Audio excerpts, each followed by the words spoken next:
Hello and welcome once again to Red Gaming Tech. My name is Amata. Today is the 28th of February and I have some news for you today, and some rather interesting news at that, as we have some state officials in Brussels wanting tighter European regulations regarding the advertising of free-to-play games, after describing the advertising of them as misleading. Now, the European Commission, which is basically the governmental arm of the EU, is claiming that they've heard complaints regarding free-to-play games from all over Europe. And they're basically planning on meeting with representatives for the games industry to discuss their concerns. Now, basically, claims made by the EC ministers are suggesting that the term free-to-play may soon only apply to games that are completely and utterly free. Now, the EU Justice Commissioner Viviane Reding said, quote, "Misleading consumers is clearly wrong, the wrong business model, and also goes against the spirit of the EU rules on consumer protection. The European Commission will expect very concrete answers from the app industry to the concerns raised by citizens and national consumer organisations."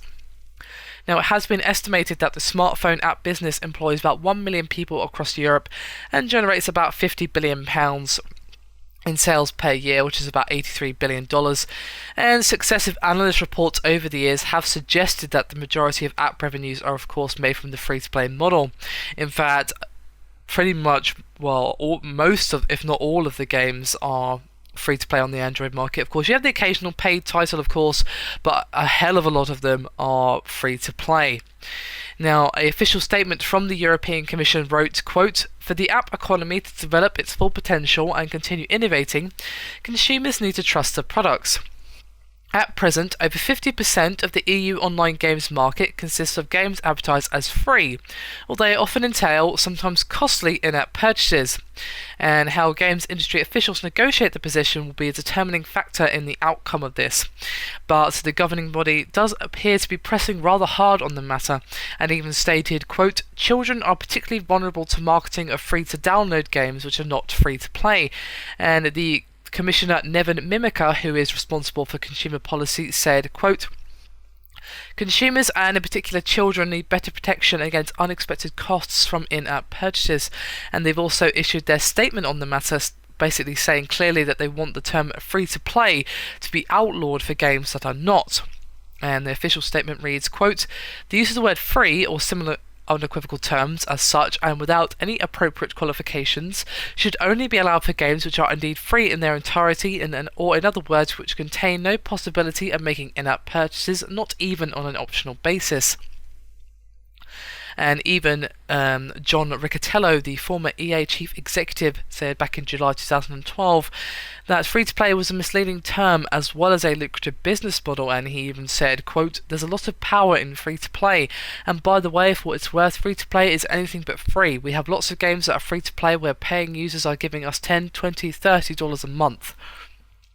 And to be fair, free-to-play does have an awful lot of power. I've done more than one video and read many articles over the last few years about parents or children or whatever racking up basically, $1,000+ in in-app purchases without really realizing. Often the children are parents who perhaps don't realize that, they once they put in their credit card details, their child can just purchase gems or whatever without realizing that they're actually spending real money. And some of these games are even marketed and heavily designed to basically do exactly that and take advantage of the gullibility of children and basically make lots of money this way. And we've had numerous cases of parents saying, "Look, I want my money back," after they discover their child has spent ludicrous amounts of cash in in-app purchases.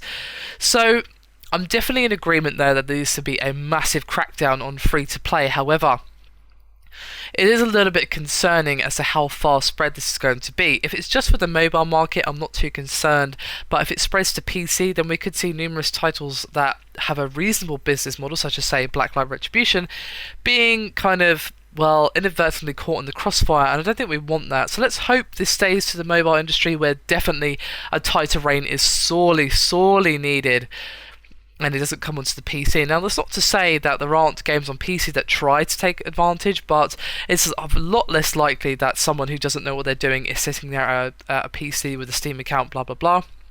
And I would imagine that the free-to-play model is not as lucrative in terms of, getting thousands of dollars from one person is as a mobile market. So hopefully that doesn't come across the PC.